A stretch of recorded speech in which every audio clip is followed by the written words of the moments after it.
This is the San Francisco 49ers Report by Chat Sports. I'm your host, Chase Sr. Thank you so much for taking time out of your day to hang out with us here on the show. Coming up, Niners mandatory minicamp gets underway today. Practice is being held in Santa Clara Tuesday, Wednesday, Thursday. So on the docket, biggest storylines, roster battles, rumors, news, analysis, all that and more coming up. First, we're going live this afternoon, so make sure you join us live. In the morning, for those of you out on the West Coast, the Niners get on the practice field and we'll be live, passing along live updates, news, analysis, giving you information as far as those position breakdowns. The live show gets underway, 2 o'clock Eastern, 11 a.m. Pacific. Hope to see you there. Subscribe, turn on your notifications. Therefore, anytime we go live, we push out a show, you'll be notified and you'll stay in the know.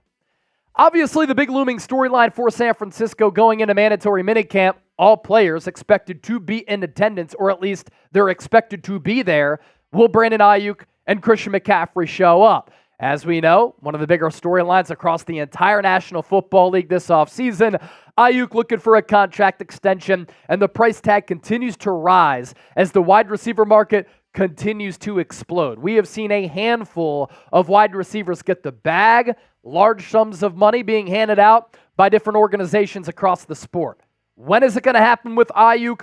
Will it happen with Brandon Aiyuk as he enters year 5, fifth-year option, as he's set to make a little more than $14 million? And then with Christian McCaffrey, he could be looking for a new deal or guaranteed money. If one or both players do not show up, that is the early sign of a holdout. Another option, hold in. That means that a player reports to mandatory minicamp, they do not practice because they don't want to risk getting injured to affect the cash flow coming their way with the lack of future financial security.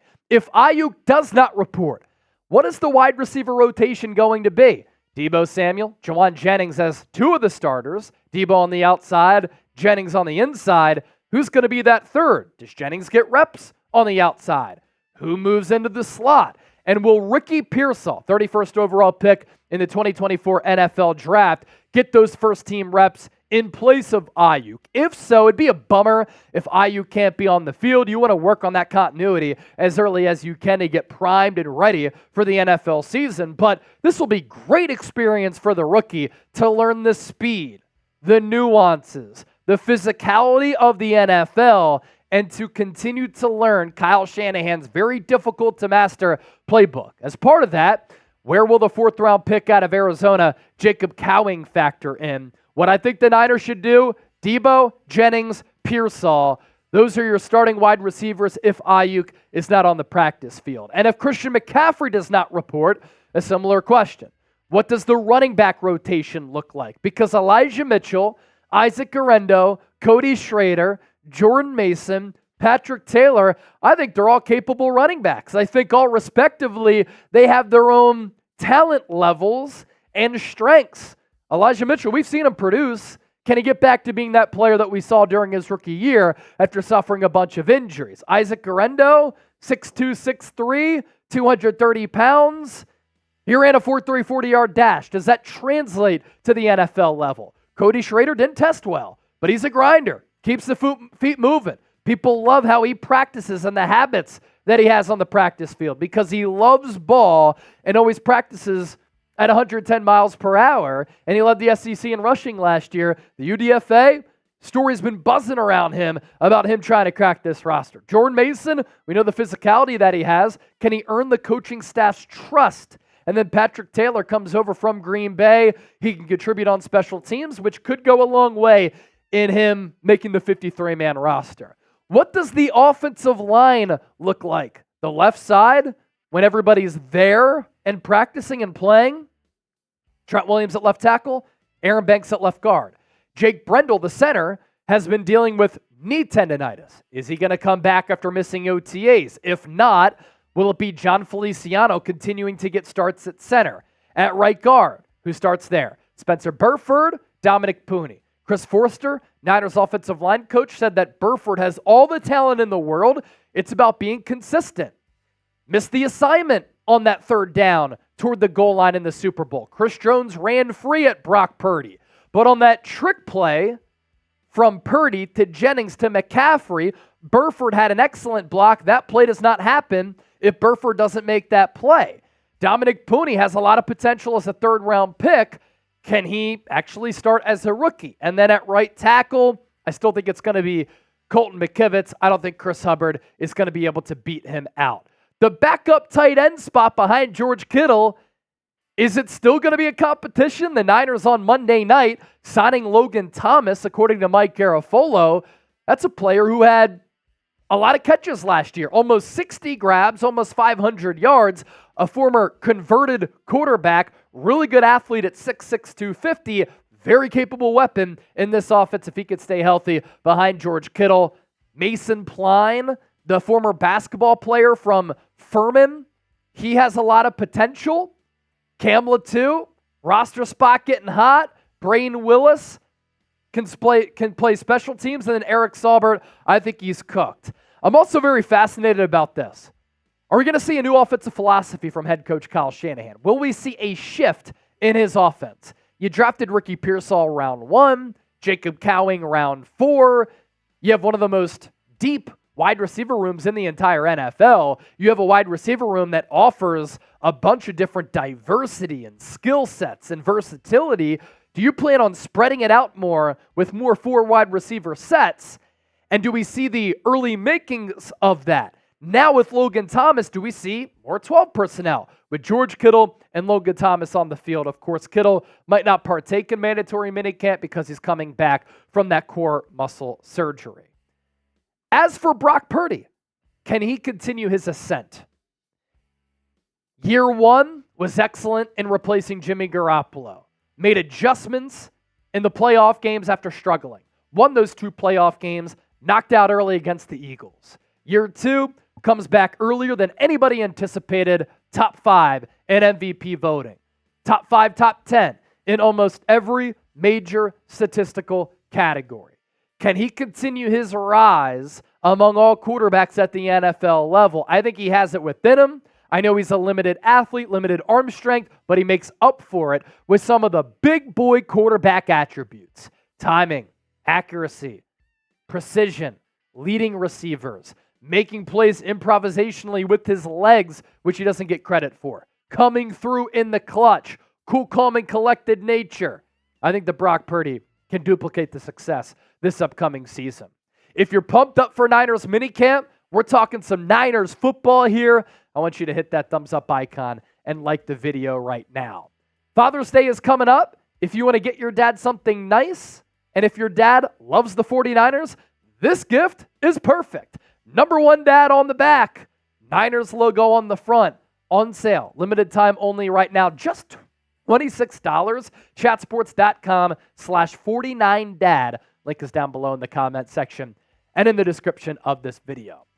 I continue to be fascinated by the Niners secondary depth and the competition.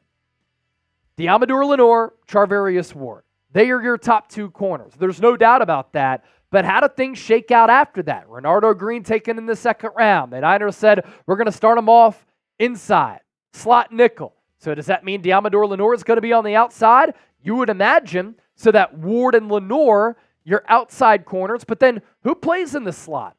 Will it be Renardo Green? Will it be Isaac Yiadom? Rock Ya-Sin also added in free agency. Chase Lucas, a good special teamer from the Lions, comes over.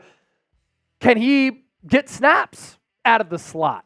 You are as deep as you've been under Kyle Shanahan and John Lynch at that cornerback spot. Who lines up where, and what's the lineup of the secondary? Of note, Charvarius Ward still coming off that core muscle surgery. He's recovering from that, so he's probably not going to partake in mandatory minicamp. In fact, he's not going to partake in mandatory minicamp.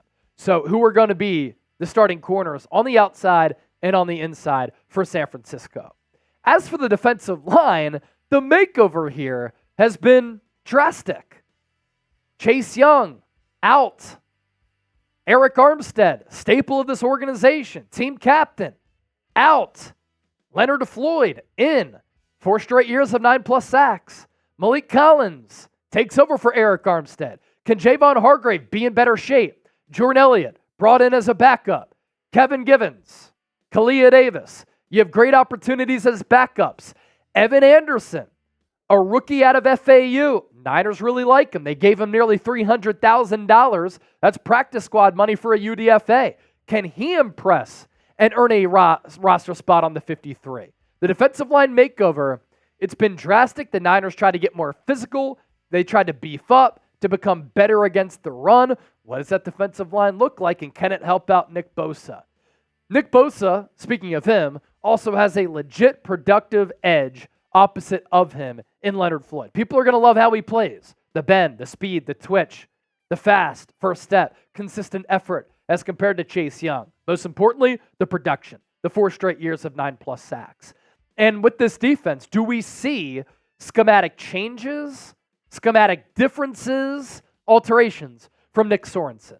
The players had said that last year under Steve Wilks, we were doing things differently. Now, Steve Wilks was brought in to run the Niners system, but he incorporated some of his methods. Now under Nick Sorensen, as you get back to that kind of Seattle defense, because Sorensen came up under Pete Carroll, and Sorensen has been an assistant with this coaching staff for the last couple of years, what adjustments are made as far as the scheme? There's going to be life without Dre Greenlaw at the linebacker spot. Devondre Campbell, loving football for the first time in a couple of years. The 2021 All-Pro coming over from the Green Bay Packers. He's enjoyed his time with the Niners. I'll watch him for sure, but can D. Winters and Jalen Graham, the young linebackers, and the draftees from the 2023 class, take a leap? And then the Niners safety position. It is worth monitoring here. I want to see if Talanoa Hufanga can come back, or is he going to come back in training camp? And if he doesn't come back, it's probably going to be George Odom and Jair Brown. Jair Brown was really good as a rookie. Can he take another leap in that second year? And then the depth there, somewhat concerning. If the Niners struggle, if an injury happens, do you go the way of Justin Simmons, Quandre Diggs, Eddie Jackson in free agency to add a veteran presence on that back end? Jake Moody, I thought that he got better as the year went on. I know people crucified him for the block PAT in the Super Bowl, ended up making a difference. My man also drilled 250-plus yarders in the Super Bowl. Big year 2 coming up. If he does struggle, seat's going to be hot. It's not a good look when he took him in the 3rd round. And then schematically, how will the Niners handle the new kickoffs? You have all these different weapons. Deebo Samuel, Ricky Pearsall, Trent Taylor, Danny Gray, Ronnie Bell. You have to use the new kickoff to your advantage and look at it as something that gives you an edge, because you have an opportunity here to kind of flip the field. And if you draw things up, it gives your offense good starting field position. And for the first time in a long time, the kickoff actually means something, and you can have it to your advantage with how you draw things up, your personnel, and your returner back there. I almost want to see the weapons back there. Deebo Samuel, I'm down. If you're still rocking with us here on the show, Real One Roll Call. Type Real One down below. We'll catch you live here in a little bit. Mandatory Minicamp, it is here.